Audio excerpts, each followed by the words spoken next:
Hoje vamos pregar sobre os 7 brados de Jesus na cruz. O primeiro brado encontra-se em Lucas 23, 33 a 34, que diz: Quando chegaram ao lugar chamado Calvário, ali o crucificaram, bem como aos malfeitores, um à direita, outro à esquerda. Contudo, Jesus dizia: Pai, perdoa-lhes, porque não sabem o que fazem. Vamos orar. Deus de misericórdia e de bondade, nós louvamos o Teu nome, te agradecemos, ó Deus, por esse texto, te pedimos, ó Deus, a graça da iluminação, ó Deus, para entendermos todos os textos, ó Deus, da crucificação, e assim, ó Deus, respondermos com fé a visão, ó Deus, a contemplação, ó Deus, da glória de Cristo Jesus, nosso Salvador. Nós louvamos o Teu nome, te agradecemos, em nome santo de Jesus. Amém. Meus irmãos, qual era o cenário aqui? O cenário aqui era das primeiras dores da crucificação. As mãos de Jesus e os pés já estavam furados ali. Ele estava debilitado por causa da agonia da noite anterior do Getsêmani e também estava debilitado por causa dos açoites e das zombarias que ele acabara de passar. Então, o que nós podemos esperar de um homem nesta condição? Quais são as palavras que ele deveria falar naquele momento? Talvez ele deveria amaldiçoar aqueles que estavam crucificando, ou talvez até poderia utilizar uma linguagem do Salmo 58, por exemplo, que diz: Ó Deus, quebra-lhe os dentes na boca. Ou do Salmo 59, consome-os com indignação, consome-os de sorte que jamais existam. Mas não é isso que nós ouvimos aqui da boca do nosso Salvador. O profeta Isaías já profetizara o que o servo sofredor iria fazer. Pelos transgressores intercedeu. Nós lemos isso lá em Isaías 53, versículo 12. Então, da boca dele, do servo sofredor, nós ouvimos a oração mais doce que podemos imaginar a favor de pecadores perversos. Pai, perdoa-lhes. Diante de tão terrível pecado, diante da crucificação, nós ouvimos contudo: Pai, perdoa-lhes. Perdão é o que menos merecemos. Imagine o terrível pecado de homens pecadores, tentarem matar o próprio Deus. Na verdade, se eles tivessem oportunidade, pecadores fariam exatamente isso. Tentariam matar aquele que restringe e que condena aquilo que eles mais amam, os seus pecados. Não se engane, meus irmãos, sobre o que um coração pecador pode fazer. Pois bem diz o Espírito Santo por boca do apóstolo João: a luz veio ao mundo, e os homens amaram mais as trevas do que a luz, porque as suas obras eram más. Pois todo aquele que pratica o mal odeia a luz, e não se achega à luz, a fim de não serem arguidas as suas obras. Mas o Salvador pediu a Deus Pai aquilo que eles menos mereciam: perdão pelos seus pecados. Perdão é o que mais precisamos. Os homens mostraram seu pior. Contudo, Jesus intercedeu por eles, pedindo para que o Pai concedesse aos pecadores que o ofenderam e o crucificaram aquilo que eles mais precisavam: perdão dos seus pecados. Esta é a necessidade primária de todos os homens: perdão para os seus pecados. Todos nós somos pecadores e precisamos de reconciliação para estar na presença de um Deus santo e perfeito. A questão do perdão dos pecados, então, é básica, fundamental e vital para todo filho de Adão. Esta é a oração que todos nós precisamos que seja feita a nosso favor: Pai, perdoa-lhes. Perdão é o que pode ser obtido aqui. E quanto a você, pecador? Você tem seus pecados perdoados? Em Cristo você pode obter essa redenção. O perdão de seus pecados pode ser obtido agora. A promessa que temos hoje é a mesma dada pelo apóstolo Pedro àqueles israelitas em Atos 3. Aqueles que traíram a Jesus e o negaram perante Pilatos, aqueles que negaram o santo e o justo e preferiram no lugar dele um homicida, aqueles que mataram o autor da vida. Vejam essa promessa que Pedro diz em Atos capítulo 3. Eu sei o que o fizeste por ignorância. Arrependei-vos, pois, e convertei-vos, para serem cancelados os vossos pecados. Essa promessa também é para nós. E se você pode ouvir a intercessão do sumo sacerdote dizendo ao Pai: perdoa-lhes, Se ele diz isso pessoalmente a respeito de você, e essa intercessão é para você pessoalmente, então você também pode ouvir a resposta do Deus Pai diretamente para você. Filho, os teus pecados estão perdoados. Então, se você pode ouvir o brado dele, Pai, perdoa-lhes, então você também pode ouvir pessoalmente para você, Filho, os teus pecados estão perdoados. Deus nos abençoe. Boa noite, meus irmãos. Aqui é o irmão Nelson. Graça e paz a todos. Estaremos meditando agora na segunda palavra da cruz, que se encontra no Evangelho de Lucas, capítulo 23, versículos 42 e 43. Peço aos irmãos que abram suas Bíblias e peço ao Santo Espírito que nos dê iluminação ao nosso coração. Leiamos. E acrescentou: Jesus, lembra-te de mim quando vieres no teu reino. Jesus lhe respondeu: em verdade te digo que hoje estarás comigo no paraíso. Bem, meus irmãos, para entendermos o contexto de crucificação, os estudiosos nos afirmam que a morte de cruz é uma das mortes mais terríveis, porque ela é a morte por uma asfixia. Jesus, após uma noite inteira de sofrimento, de espancamento, de flagelo em chicotes e coroa de espinhos em sua cabeça, perda de muito sangue, chegou ali ao local chamado Gólgota às 9 horas da manhã e foi imediatamente crucificado no meio de 2 malfeitores, para se cumprir o que estava escrito em Isaías 53:12, que seria contado com os transgressores. Mesmo em meio ao sofrimento e dor, Jesus ainda clama pelos seus algozes, ora ao Pai dizendo: Pai, perdoa-os porque não sabem o que fazem. E ali aos seus pés estavam aqueles homens, soldados que estavam dividindo suas vestes, para cumprir o que estava escrito no Salmo 22:18. Repartiram entre si as minhas vestes, e sobre mim, minha túnica, tiraram sortes. Também os sacerdotes, os escribas estavam ali zombando dele, dizendo: tu não és o Cristo, o escolhido? Desce da cruz. Foi colocada uma placa sobre a sua cabeça, indicativa dos seus atos, dos seus delitos, que eram blasfêmia contra Deus e conspiração contra o Império Romano, contra César. Também no cenário, um dos malfeitores ofendia Jesus, zombando, dizia: tu não és o Cristo, salva a ti e a nós também. Porém o outro respondeu dizendo-lhe: nem ao menos temes a Deus, estando sobre igual sentença?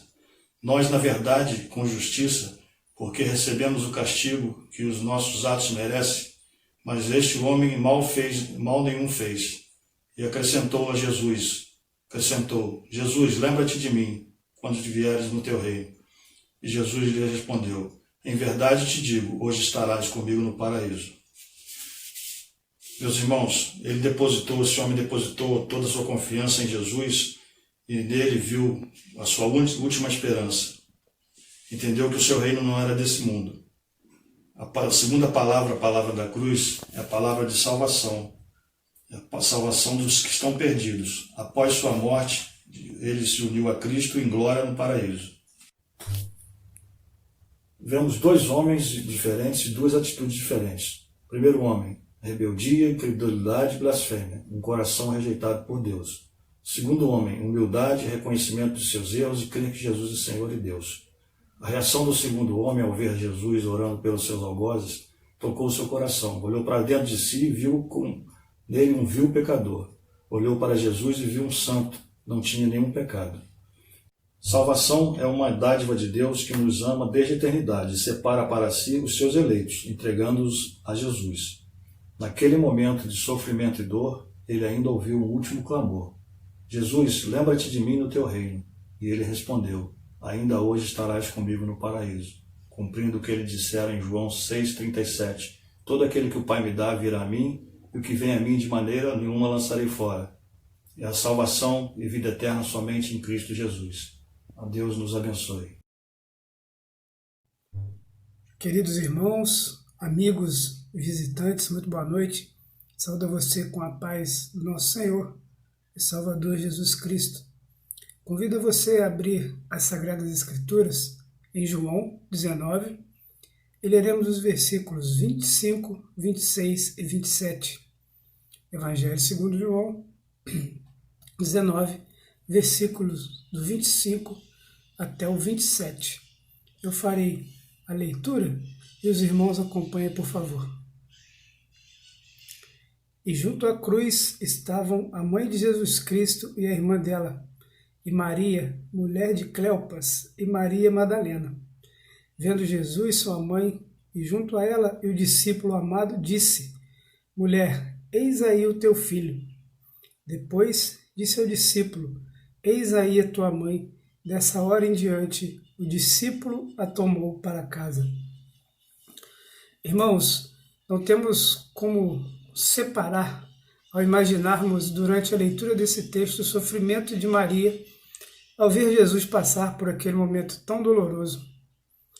Tente se colocar no lugar dela naquele momento. Eu, sinceramente, acho que qualquer mãe não conseguiria. E se conseguir, creio que será uma dor terrível, uma dor horrível, um momento em que não temos como explicar. Como nós somos pais, nós sabemos bem que querer sofrer pelos filhos, qualquer coisa que nossos filhos sofrem, qualquer tombinho que eles levam e muitas das vezes choram, o primeiro sentimento que vem ao nosso coração, ao nosso pensamento: se eu pudesse, eu estaria no lugar dele. Qual pai aqui já não pensou assim? Qual mãe não quer se colocar no lugar do seu filho na hora do sofrimento? E Maria estava ali, vendo Jesus passar por aquele momento tão difícil junto dele. Jesus foi perseguido, torturado, preso, e agora em seus momentos finais, ali estava Maria assistindo a tudo enquanto ele morre. Lentamente, porque seus pulmões e seu coração já começam a falhar. Observe, meus amados, que Maria, ela havia sido avisada no passado. Quando o Senhor ainda era um bebê, Simeão disse a Maria: quanto a você, uma espada atravessará a sua alma. Se você quiser conferir, está lá em Lucas 2:35. Mas mesmo assim, ali estava ela. Irmãos, que dor terrível, que dor que não temos como imaginar. Realmente, é como se fosse uma espada bem afiada, cortando de forma mais horrenda, enquanto ela assistia aquela cena. De onde será que naquele momento tão doloroso poderia vir uma palavra de conforto e consolação para Maria? O que poderia dar a Maria conforto em um momento tão difícil como esse? De onde lhe viria o socorro? E mais uma vez, meus irmãos, eu convido vocês a abrir a sua Bíblia rapidamente no livro de Salmos 121, versículo 2. Salmos 121, versículo 2, é um versículo bem conhecido, mas nós vamos fazer a leitura.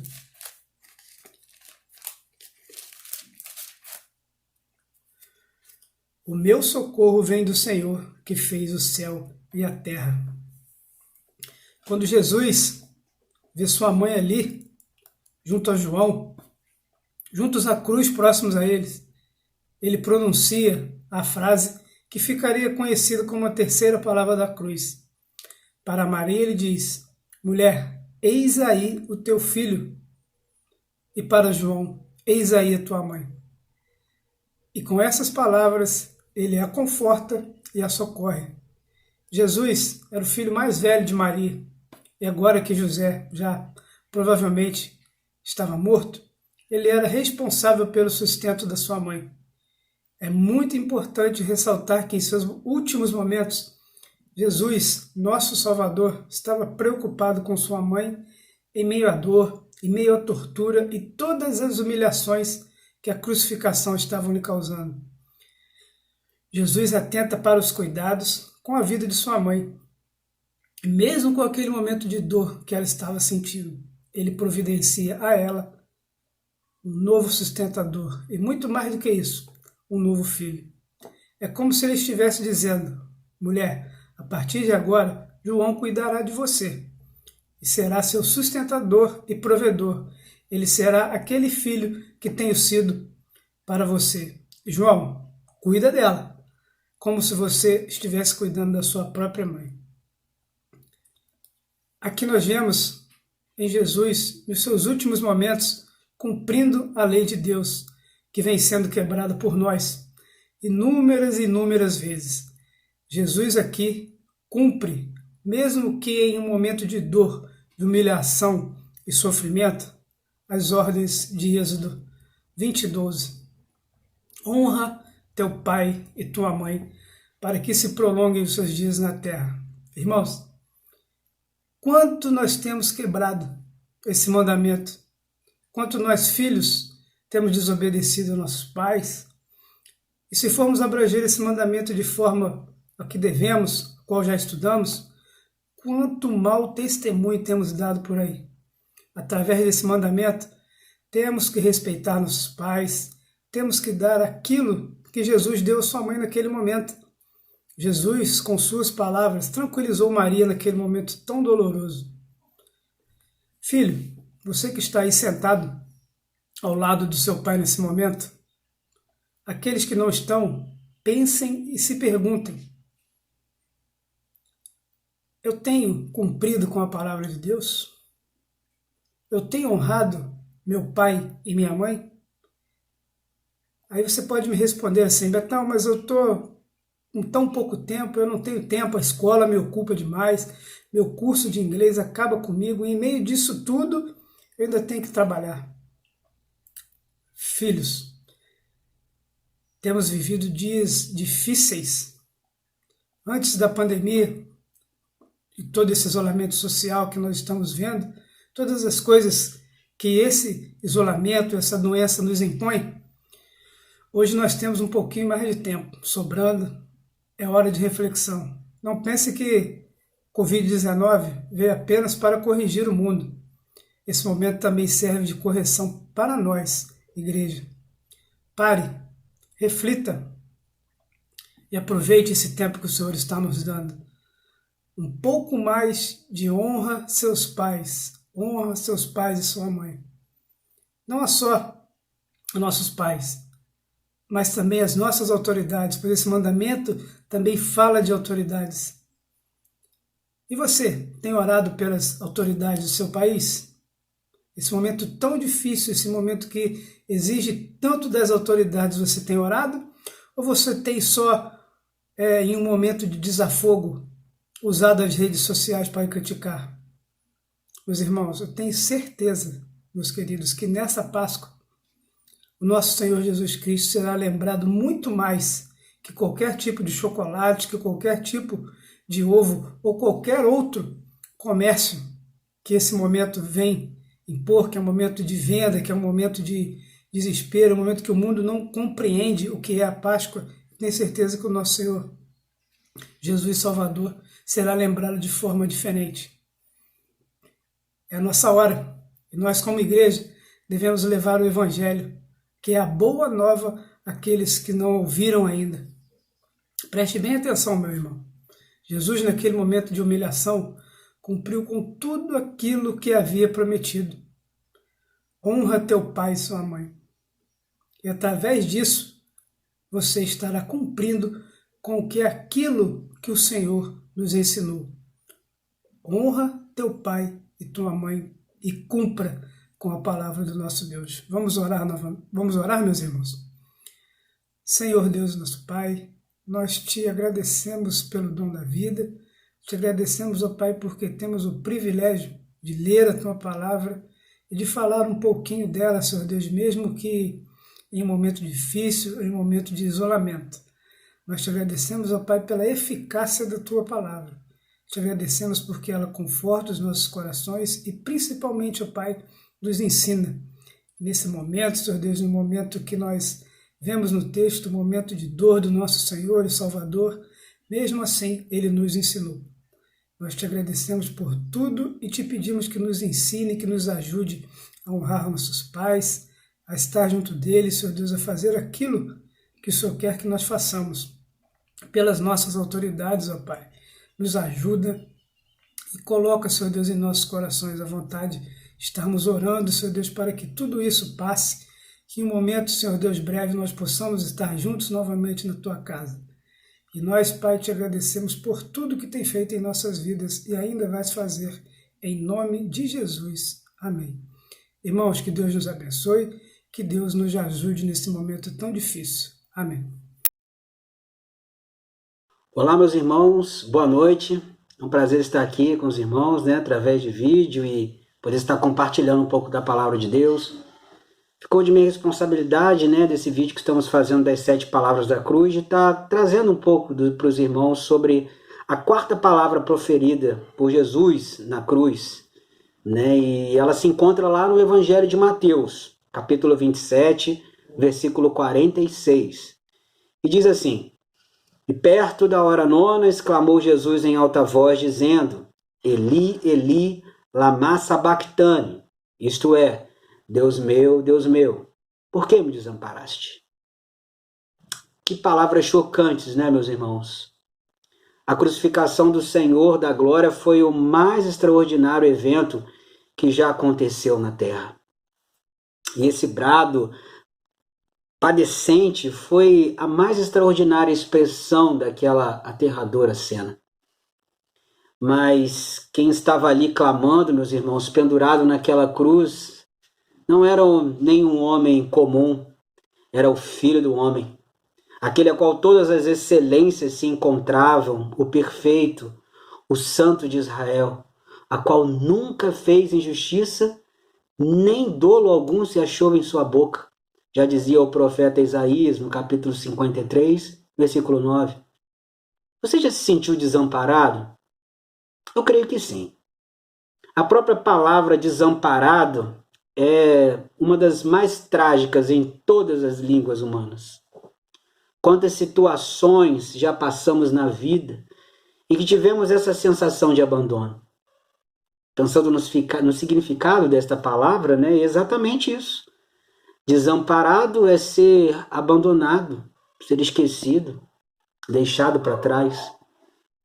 Abandono dos pais, Quantos casos vemos hoje aí de crianças recém-nascidas, abandonadas pelos próprios pais dentro de um bueiro ou de uma caçamba de lixo, esquecido pelos amigos, aquela turma do trabalho, da faculdade ou da escola, que você sempre considerou ser seus grandes amigos.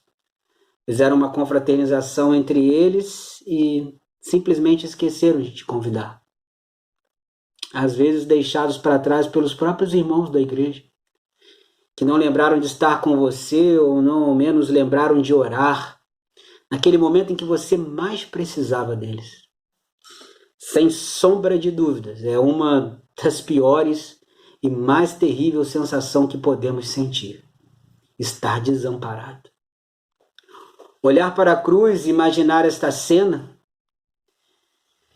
Jesus dizendo isso ao seu próprio pai, que estava se sentindo desamparado, nos leva também a refletir, meus irmãos, o tamanho do sofrimento que ele estava passando ali naquele momento. Antes de chegar a esse momento da crucificação, Jesus já tinha sido açoitado, esbofeteado, cuspiram nele, perfuraram as suas mãos e seus pés. Com tudo isso, sofreu em silêncio e foi para a cruz. Mas agora, já crucificado, quando a ira concentrada do céu desce sobre si, ele exclama: Deus meu, por que me desamparaste? Consegue imaginar isso? A ira implacável de Deus sobre o seu Filho amado, por causa dos nossos pecados? Ali estava, meus irmãos, a nossa depravação, nosso ódio por Deus, nossa inimizade com Ele, nossa ingratidão, nosso amor às trevas e todas as obras malignas que nosso coração corrompido era capaz de realizar. Aqui nós vemos o tamanho e quão horrível é o pecado.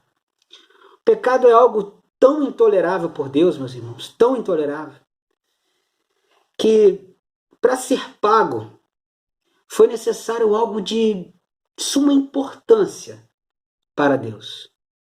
Seu próprio Filho. Somente um ser perfeito, puro, sem pecado, ou seja, o próprio Deus encarnado, o Santo de Israel, para suportar toda a ira do Pai. Jesus Cristo recebeu a ira, pagou o preço que era devido a nós, o seu povo. Jesus Cristo suportou, meus irmãos, e sofreu tudo isso na cruz do Calvário, para que eu e você, seu povo escolhido, comprado por sangue, nunca mais tenhamos essa sensação de desamparo, de pensarmos que estamos abandonados ou esquecidos.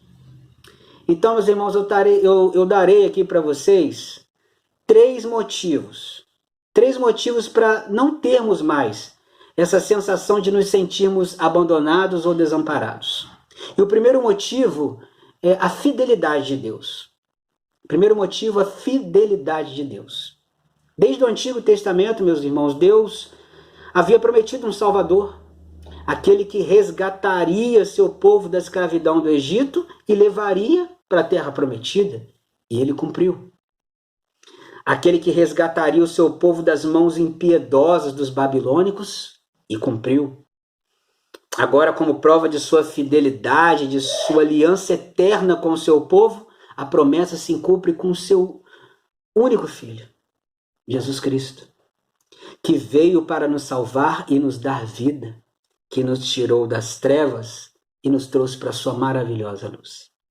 Não temos mais motivos para nos sentirmos desamparados. Temos um Pai que jamais nos desamparará, que jamais nos abandonará, que jamais se esquecerá de nós.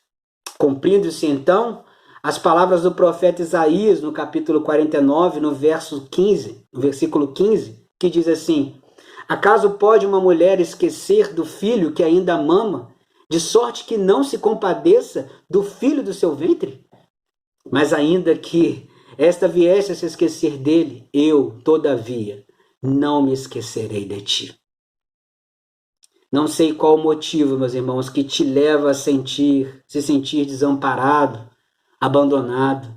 Mas lembre-se, graças ao sacrifício de Jesus na cruz por nós, agora temos um Pai fiel, que cumpre a sua palavra, que jamais se esquecerá de nós. O segundo motivo, meus irmãos, para nós não nos sentirmos mais desamparados é o amor de Deus. Pergunto para os irmãos, por que nós, um ser desprezível que somos, cheios de pecado, condenados a receber o justo castigo de Deus, desobedientes, mas mesmo assim, por que ele fez isso? Entregando seu único filho em favor de nós, seres tão depravados, foi por amor. Então, que amor é esse? Por que me amou tanto assim? Você pode estar se perguntando nesse momento. Só conseguiremos dimensionar a grandeza do amor de Deus por nós, meus irmãos, quando nós somos capazes também de medir a ira divina que foi derramada em seu Filho Jesus Cristo. Entendendo isso, conseguiremos compreender o real significado das expressões do amor de Deus por nós. Expressões conhecidas, que são elas amor incondicional, amor incomparável e amor imensurável. Amor incondicional, meus irmãos, é amor que não está suscetível às condições ou circunstâncias, que toma partido de algo ou de alguém em qualquer situação. João 15,13 nos relata isso, diz: ninguém tem maior amor do que esse, de dar a alguém a própria vida em favor dos seus amigos. Amor incomparável, amor que não se compara a nada, que não se pode comparar por ser excessivamente o melhor, único. João também nos relata isso no célebre versículo João 3,16, né? Porque Deus amou o mundo de tal maneira que deu o seu Filho unigênito, o melhor, para que todo aquele que nele crê não pereça, mas tenha vida eterna. Também é um amor imensurável, amor que não pode ser medido, cujo tamanho é impossível de medir. O apóstolo Paulo nos relata esse amor lá no capítulo 8 de Romanos, versículo 38 e 39. Porque estou bem certo de que nem a morte, nem a vida, nem os anjos, nem os principados, nem as coisas do presente, nem do porvir, nem os poderes, nem a altura, nem a profundidade, nem qualquer outra criatura poderá separar-nos do amor de Deus que está em Cristo Jesus, nosso Senhor. É imensurável este amor.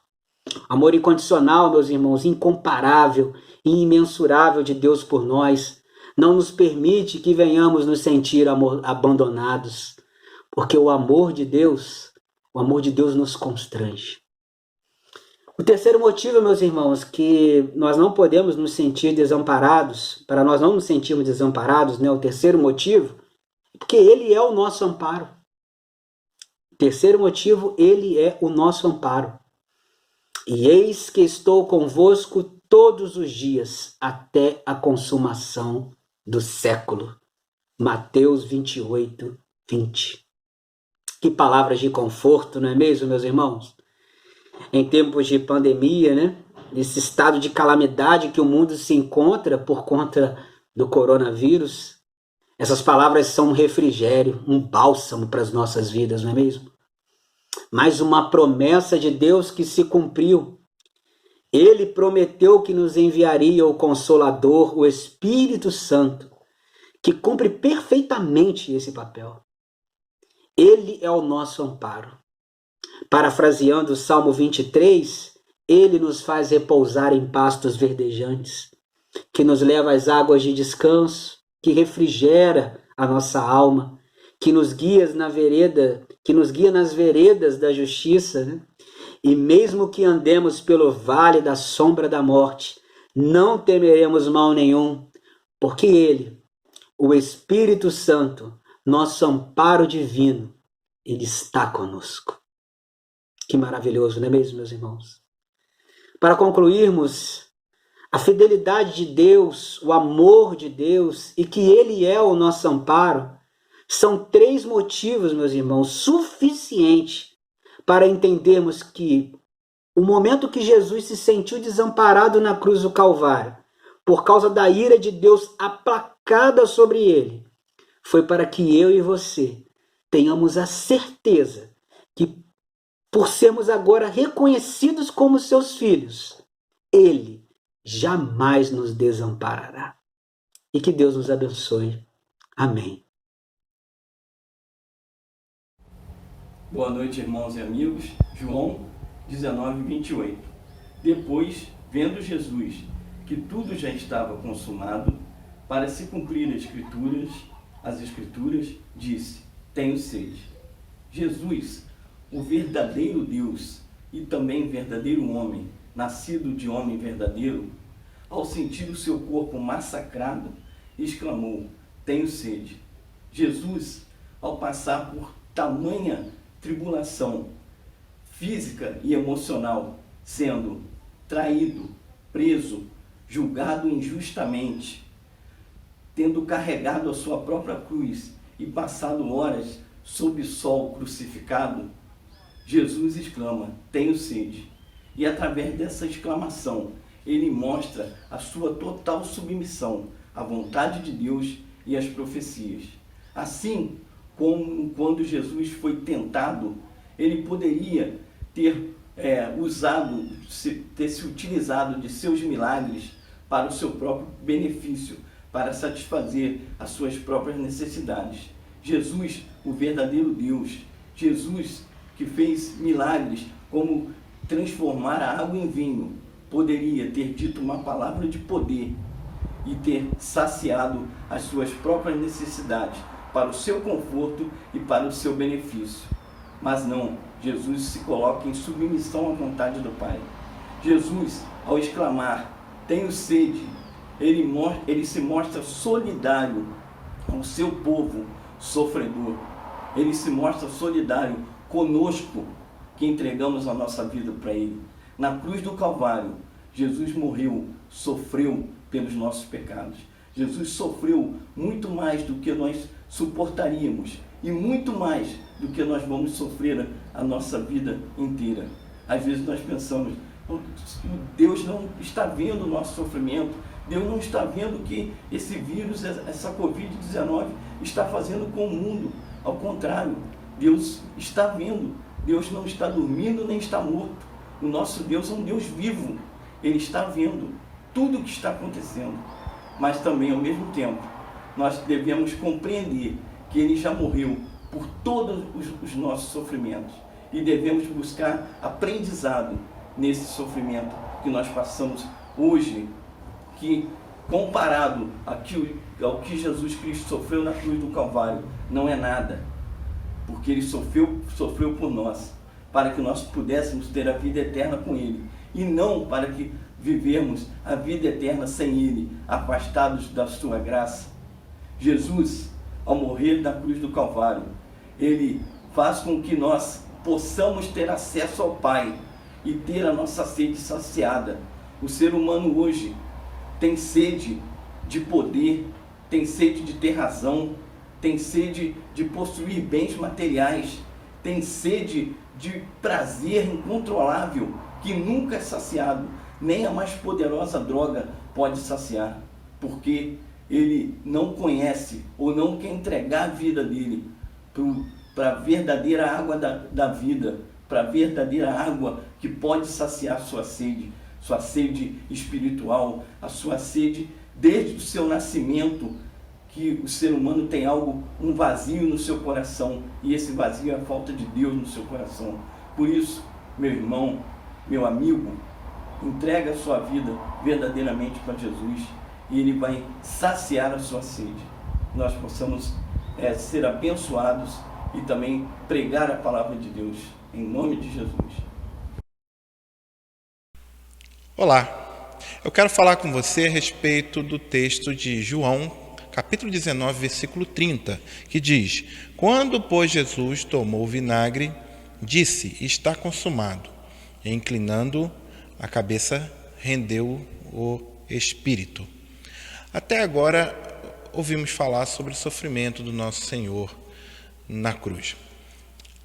Só que nesse momento, eu quero falar com você a respeito de uma palavra de vitória, do fechamento de um projeto, de uma obra completa. Poderia alguém olhar para aquele corpo pendurado na cruz do Calvário e falar: ei, mas como assim? Vitória?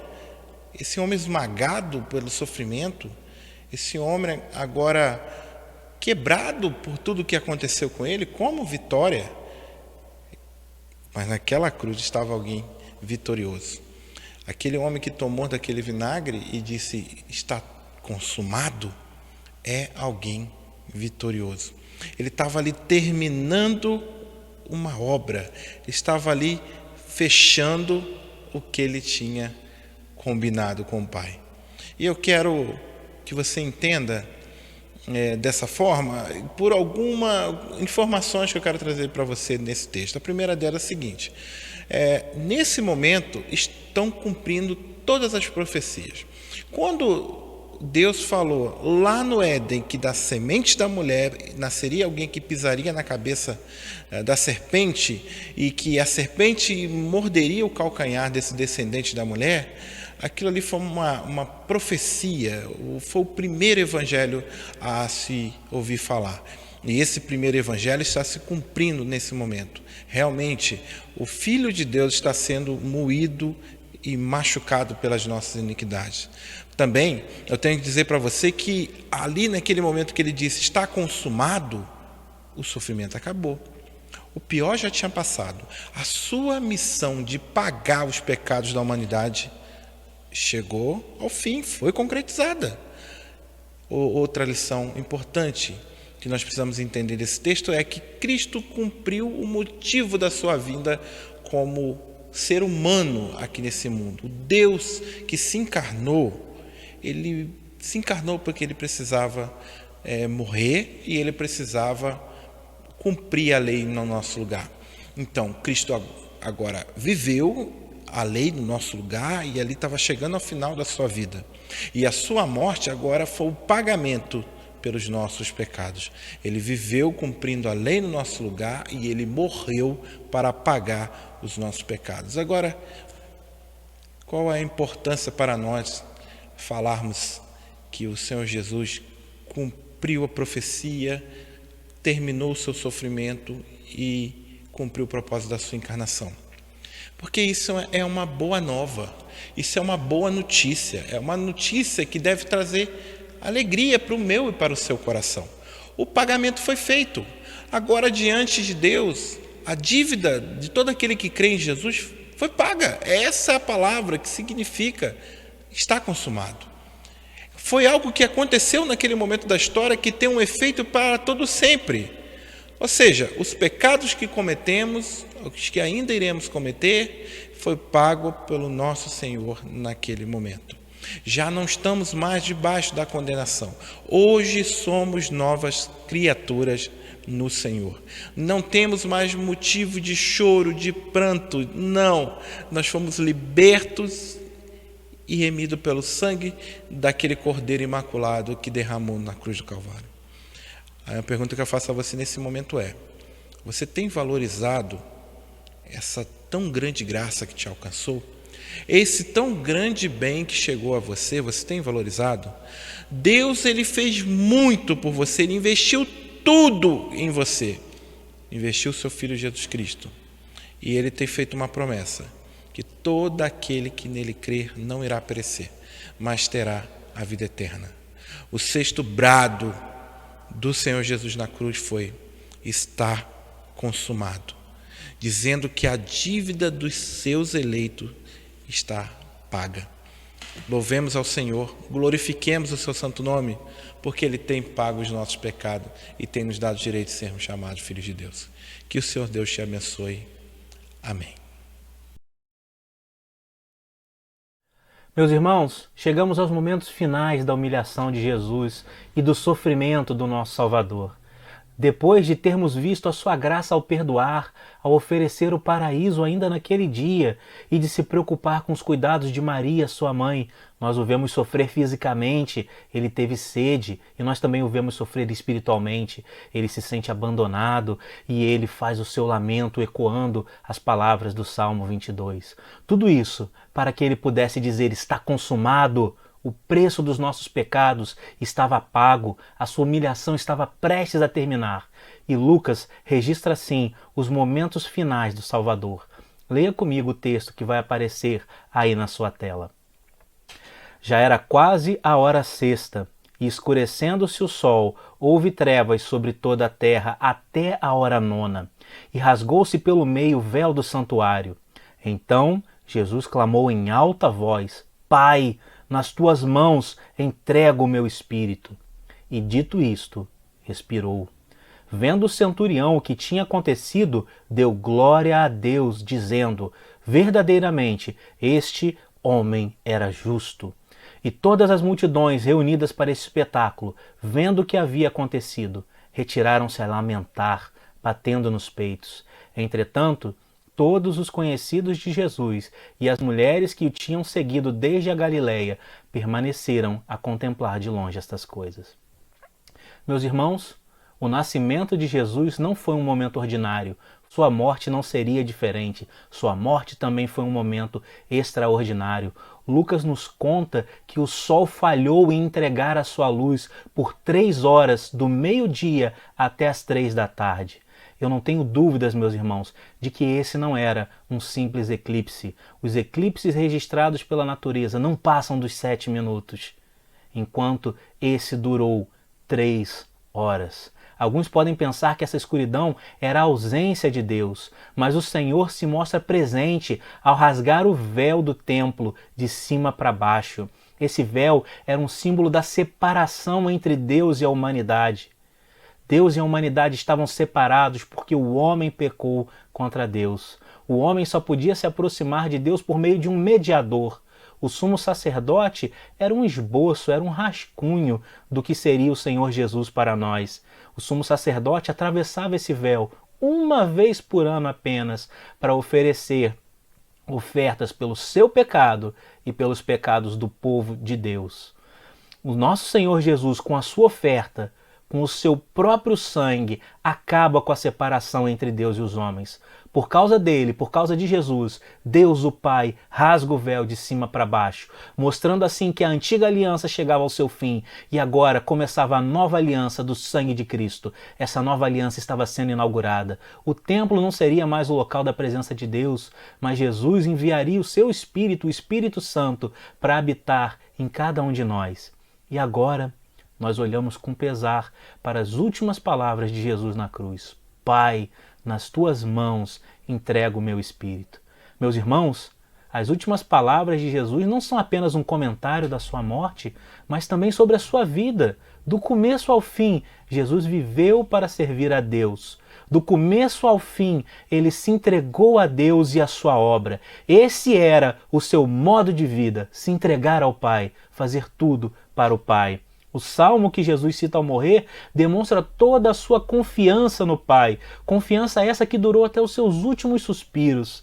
Alguém pode pensar que aquele seu lamento, Deus meu, por que me desamparaste, significava que Deus o havia abandonado de vez, mas não. O que vemos aqui é que o lamento dá vez à confiança, o lamento dá vez à vitória. O justo sofredor sofreu e venceu, confiando em Deus a cada passo do seu caminho. Jesus não foi para o inferno. Jesus não perdeu a sua vida e nem perdeu o seu espírito. Ele entregou o seu espírito nas mãos do Pai amado. Ele encontrou forças para dizer isso em alta voz: Pai, nas tuas mãos entrego o meu espírito. O verbo entregar, meus irmãos, dá a ideia de que Jesus enviou o seu espírito. Como Jesus já havia dito, ninguém tiraria sua vida. Ele voluntariamente a entregaria por nós, suas ovelhas.